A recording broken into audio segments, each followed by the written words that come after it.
Olá, meu querido aluno de terceira série, de extensivo aí de pré-vestibular, está se preparando para terminar o ensino médio, está aí já se preparando para o Enem ou para algum vestibular. Espero que você tenha entendido nossa aula anterior, trabalhamos ali com 3 situações envolvendo regra de 3 e agora vamos dar sequência corrigindo a tarefinha de casa que eu deixei aí para você. Eu deixei um probleminha para nós resolvermos nessa aula, então veja lá. Eu falo o seguinte, em uma agência bancária, 2 caixas atendem em média 6 clientes em 10 minutos. Então, primeiro, quais são as grandezas envolvidas? Nós temos lá caixa, na verdade é um termo usado para a pessoa que atende, ali o caixa que está frente ao público ali para atender. Ele atende em média 6 clientes, então nós temos clientes. E nós temos aqui o tempo de atendimento, Então, uma análise bem interessante, porque nós temos lá 2 caixas, 2 pessoas atendem em média 6 clientes, no intervalo de tempo aí de 10 minutos. Então, a agência bancária, na verdade, ela está fazendo um estudo do tempo que leva para ela atender um cliente, para ela otimizar esse atendimento e não ter aí uma fila muito longa. Aí, considere que nessa agência todos os caixas trabalham com a mesma eficiência. Ou seja, todos os caixas levam o mesmo tempo para atender o mesmo cliente. Aliás, para atender um cliente, não precisa ser o mesmo. Em média citada sempre é mantida. Assim, o tempo necessário para que 5 caixas atendam 45 clientes em X. Na verdade, o que aconteceu?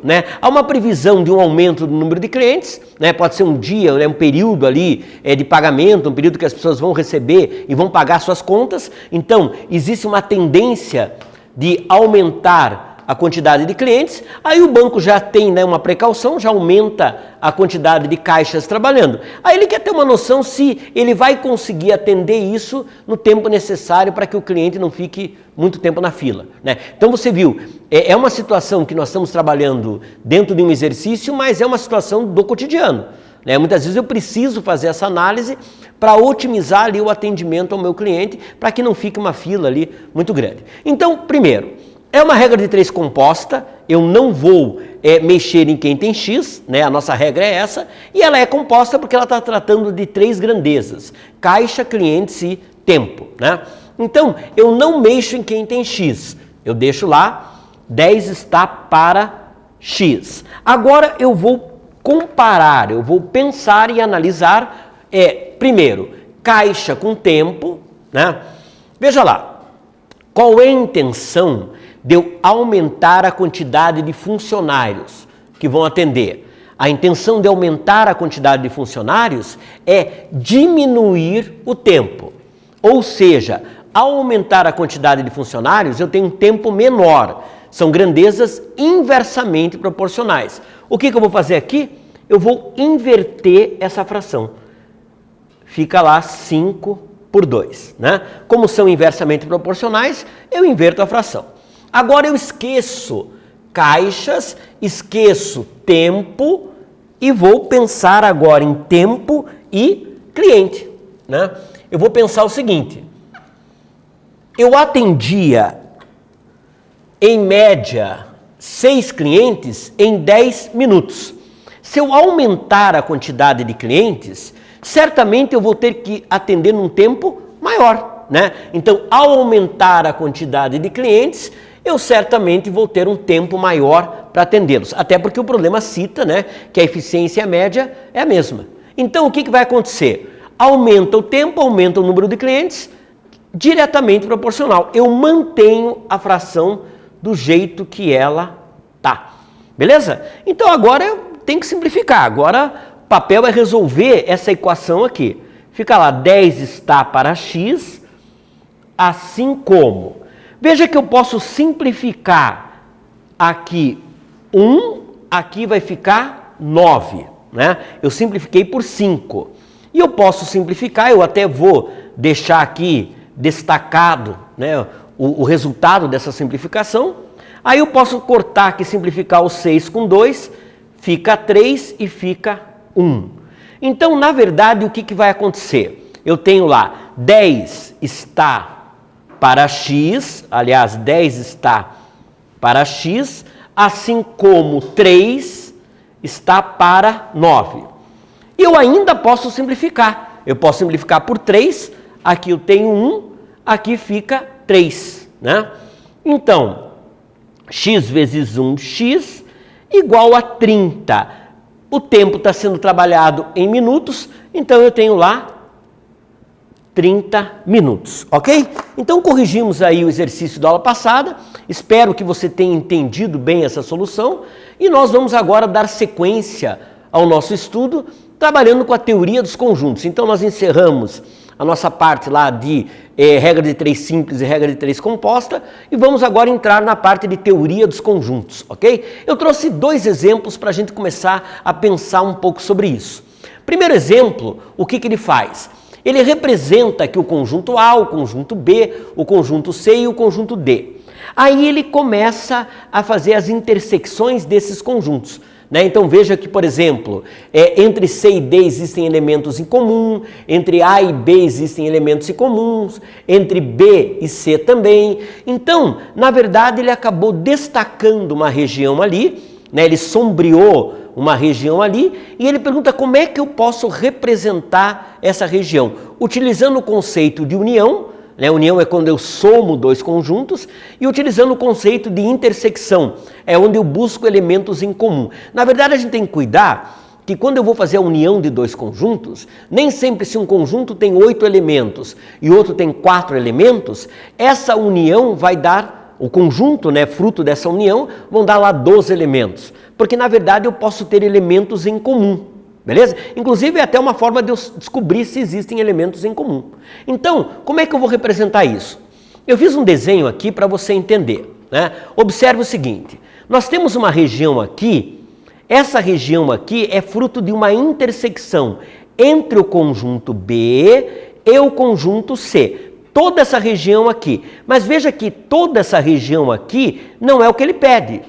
Ele pede essa região aqui tirando esse pedacinho e esse pedacinho. Tirando elementos que estão em A e tirando elementos que estão em D. Aliás, aqui, né? Em D. Só que tem um detalhe. A e D não têm elementos em comum. Então, para eu tirar esse pessoal que está, né? Esse grupo, esses elementos que estão em A e em D, eu vou fazer a união dos 2 conjuntos. Então, eu tenho aqui...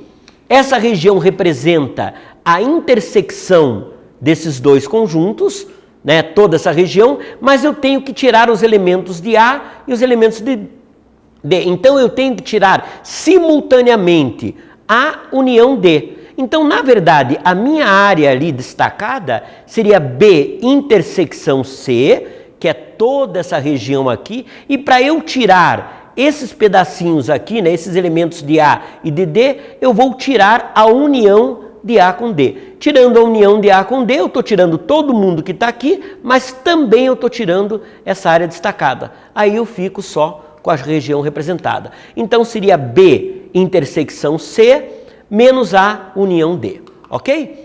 Agora eu tenho uma outra forma de representar conjunto também. Eu posso representar conjunto por um intervalo, né? Onde eu vou estar determinando os elementos que estão dentro desse conjunto. Então vamos lembrar como é que eu leio essa denominação para esse conjunto, ou seja, essa regra para o elemento pertencer ao conjunto. Primeiro, eu digo que o elemento é um real, é um número real, né? X pertence a R, ou seja, todos os elementos que estão dentro desse conjunto, que pertencem a esse conjunto, são reais. Porém, tem uma regra para estar lá, né? Ou seja, essa regra é ser maior ou igual a menos 5 e menor que 8. É a mesma coisa, por exemplo, num concurso público para concurso da Polícia Militar ou qualquer outro concurso, né? Primeiro, a gente sabe que tem que ser humano, né? Nós nunca vimos aí na rua um cachorro, né, fardado e correndo atrás aí de bandido. A gente sabe que tem que ser humano. Apesar que nós sabemos que tem cachorros que trabalham aí, né, fazem um trabalho interessante. Mas no concurso ele não precisa fazer concurso não, né? No concurso você tem que ser humano. Então assim, você tem que pertencer aos humanos. Mas a minha pergunta é, você pode ser uma criança de 5 anos?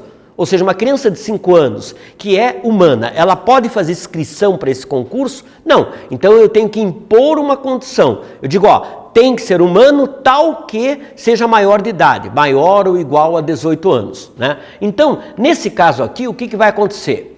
X pertence a R, tal que X seja maior ou igual a menos 5, então ele pode ser o menos 5, e ele tem que ser menor que 8, ele não pode ser o 8. Ele pode chegar bem pertinho, mas não pode ser o 8. Esse outro conjunto também. Para pertencer a B, você tem que ser real, mas não basta ser real. Você tem que ser maior que menos 1, não pode ser menos 1, intervalo aberto aqui, e tem que ser menor ou igual a 4, pode ser 4. Então, para eu entender como eu vou tirar aqui, né, do A, eu vou tirar o B, eu vou fazer o seguinte. Eu vou representar o conjunto A, né, através do intervalo aqui na reta orientada. Essa bolinha pintada significa que o menos 5 pertence ao A, e essa bolinha aberta significa que o 8, ele delimita ali os elementos, mas ele não pertence. Eu posso chegar bem pertinho, mas não pode ser 8. Agora o B, ele é só maior que menos 1, então eu não posso incluir o menos 1, e ele pode incluir o 4. Agora veja uma coisa, se eu tirar do A o B, eu estou tirando esse intervalo aqui. Aí tem uma coisa interessante, né?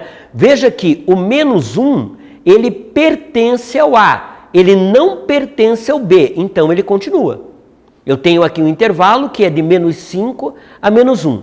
Agora o 4, veja uma coisa, o 4 ele pertence ao A e pertence ao B, mas eu vou tirar o B, então eu vou tirar o 4. Então tem que ser intervalo aberto.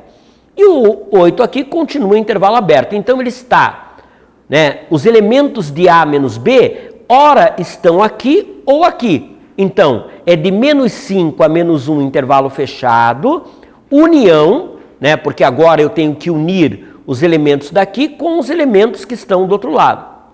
União com de 4 a 8, intervalo aberto. Eu não incluo o 4 e não incluo o 8. Beleza, meu querido? Então foi também uma forma de eu trabalhar com essa situação, relacionando aí com conjuntos. Eu vou propor para você mais alguns exercícios para você trabalhar com os diagramas, né, entender um pouco o diagrama de Venn, que é muito importante, né? É uma forma de eu visualizar melhor a relação entre os conjuntos. Então eu tenho aqui um exercício. Temos mais um exercício onde você tem que, usando lá união e intersecção, descobrir aquelas regiões que estão destacadas. E um exercício envolvendo elementos de um conjunto, beleza? Então capricha aí, dê uma boa olhada, é uma forma até de você dar uma revisada aí, você que está estudando aí, né, o dia a dia, aí, uma forma de você revisar um pouco esse assunto e com alguns exercícios novos aí. Um abraço, meu querido, bom estudo e até um próximo encontro nosso.